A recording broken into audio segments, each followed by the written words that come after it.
বাড়ির কাছে এই যে রাস্তা ছিল, এই রাস্তা দিয়েই একটু ঘুরে এসেছি। সকালবেলায় না হাঁটলে মনটা পুরো ফ্রেশ হয়ে যায় আর শরীরটাও না খুব ভালো থাকে সারাদিনে। তো যাই হোক, এই দেখো মা হাঁটছে আর আমি পিছন পিছন ছিলাম, ক্যামেরা করছিলাম। আর আমরা হেঁটে চলে এসেছি, আর এসে মা উঠোন ঝাড় দিতে লেগেছে। আর আমি না এদিকে মাকে হেল্পও করে দিচ্ছিলাম কিছু কাজে।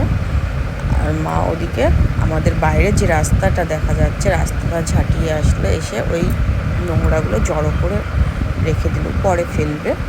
তো চলো। আর এই দেখো, এখানে শুনেছি একটা শালিক দেখলে নাকি দিনটা খারাপ যায়। সত্যি কি? তোমরা কমেন্টে জানিও তো।